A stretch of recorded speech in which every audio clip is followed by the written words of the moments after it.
വയനാട് സുൽത്താൻ ബത്തേരി സ്വദേശി ഹേമചന്ദ്രൻ കൊലക്കേസിൽ വിദേശത്തേക്ക് കടന്ന മുഖ്യപ്രതി നൌഷാദിനെ നാട്ടിലെത്തിക്കാൻ പോലീസ് നടപടികൾ തുടങ്ങി. പ്രതിക്കായി റെഡ് കോർണർ നോട്ടീസ് പുറത്തിറക്കാനാണ് അന്വേഷണ സംഘത്തിന്റെ തീരുമാനം. കസ്റ്റഡിയിലുള്ള മറ്റു 2 പ്രതികളുമായി തെളിവെടുപ്പ് തുടരുകയാണ്.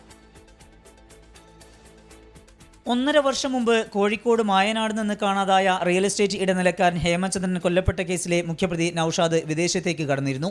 നൌഷാദിനെ നാട്ടിലെത്തിക്കാനുള്ള ശ്രമത്തിലാണ് പോലീസ്. പ്രതിക്കായി ലുക്കൌട്ട് സർക്കുലർ പുറത്തിറക്കി.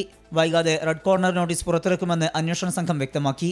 കേസിൽ കഴിഞ്ഞ ദിവസം കസ്റ്റഡിയിൽ വാങ്ങിയ വള്ളുവാടി കിടങ്ങനാട് സ്വദേശി അജേഷ്, നെന്മേനി പാലാക്കുനി സ്വദേശി ജ്യോതിഷ് എന്നിവരുമായി പോലീസ് തെളിവെടുപ്പ് തുടരുകയാണ്. പ്രതികൾ ഒളിപ്പിച്ച ഹേമചന്ദ്രന്റെ 2 മൊബൈൽ ഫോണുകൾ കഴിഞ്ഞ ദിവസം കണ്ടെടുത്തിരുന്നു.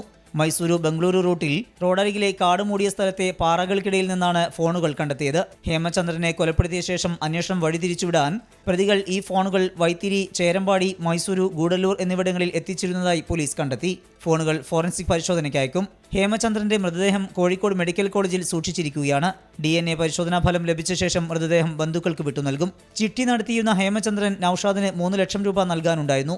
ഇത് നൽകാതായതോടെ നൌഷാദും സംഘവും ഹേമചന്ദ്രനെ തട്ടിക്കൊണ്ടുപോയി കൊലപ്പെടുത്തി എന്നാണ് കേസ്. 24 കോഴിക്കോട്.